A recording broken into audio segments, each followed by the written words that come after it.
Máme tu lyžiarov, ktorí dneska idú posledný krát na Ti páčilo, vieš lyžovať? Áno, viem lyžovať a naozaj krásne počasie a aj celkom do snehu. A chcel by si ísť do školy alebo lyžovať? Radšej lyžovať. A kde ste boli? My to Pondiumbierom. A páčilo sa ti? Áno, ja si myslím, že aj v tým sme boli dobrá skupina a aj pani učiteľka bola dobrá. Ďakujeme za rozhovor. Máme tu ďalšiu lyžiarku. Aké máš dojmy z lyžovania? Dobrý deň, veľmi dobré. A aké vleky tam sú? Tak je tam napríklad koma, potom je tam pás a lanovka. A taký najťažší vlek, na ktorom ste vyjazdili? Asi pomal, lebo tam je to chytenie a potom, aby sa tu tak tie lyže nerozlišili. Ďakujeme za rozhovor. Máme tu ďalšieho lyžiara. Aké máš dojmy z lyžovania?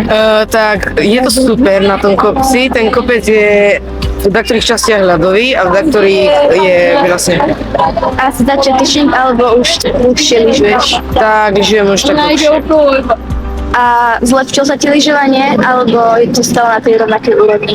No, zlepšil sa mi vďaka pani učiteľke Valentovej. Pekné lyžovanie. Ďakujem. Máme tu ďalšieho lyžiara. Vieš lyžovať? Nevidel som. A naučil si sa? Áno. A veľa si padal? Áno. Ďakujeme za rozhovor.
Máme tu lyžiara zo 7A. Vy ste mali dochádzkový lyžiarsky, bolo ťažké každý deň dochádzať na svah? Nebolo ťažké dochádzať, ale museli sme každý deň prekladať výstroj a nemám iné čo dodať.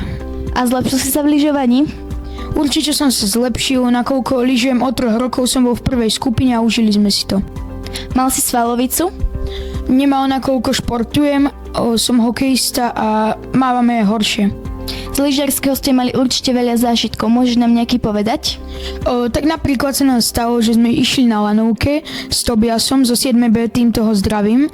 A zdalo sa mi, že niečo vypadlo. Najprv sme to nebrali vážne, ale neskôr sme zistili, keď sme lyžovali svah, že keď si šiel pípnuť, tak zistil, že nemá sezónny ski pass, tak sme ho šli hľadať. A našli ste ho? Samozrejme, našli sme ho a všetko sa vyriešilo. Ďakujeme za rozhovor. Máme tu lyžiarku zo 7B. Po týždni lyžiarského ste opäť v škole. Aké máš dojmy z lyžiarského? Bolo to super, podľa mňa sa tam každý zlepšil, aspoň o trochu, aj tí nelyžiari a bolo super, aj učitelia boli na nás strašne milí, aj keď nám to proste nešlo a úplne úžasné to bolo a teším sa na budúci rok. Počula som, že ste si tam pomáhali. No tak áno, keď napríklad niekto spadol, tak jasné, že sme si pomohli. Aj keď aj tí chlapci snažili pomáhať dievčatám, aj navzájom sme si tak pomáhali, aj keď nie sme z tých istých tried a nepoznáme sa zase tak veľmi. Alebo potom, keď sa niekomu odopla lyža, tak sme to išli zbierať, alebo proste palice. A bola aj taká príhoda, že napríklad sa skončil jeden chalan v lese a išli tam asi 4 hľadať tie palice a lyže. A bolo to také, že sme im iba mávali z lanovky, ale tak bolo to srandovné, takže sme sa na tom všetci smiali. Čo by si odchádzala budúcoročným siednakom? No určite tam bolo veľa srandy a nech si to naplno užijú, lebo to bolo úžasné a nech sa tešia, že vynechajú jeden týždeň školy, že nemusia robiť tie úlohy a no tak to je asi všetko. Ďakujeme za rozhovor.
Máme tu pani učiteľku Kolárovú.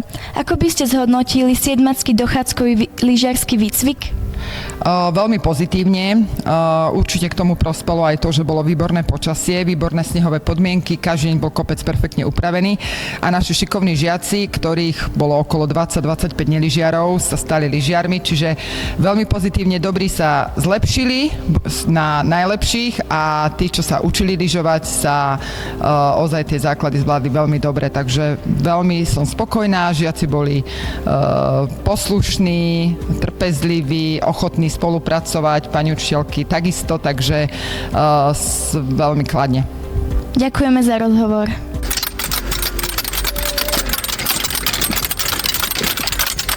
Dobre to tu máš upratané, pán riaditeľ. Makáme, Gulianka je topka.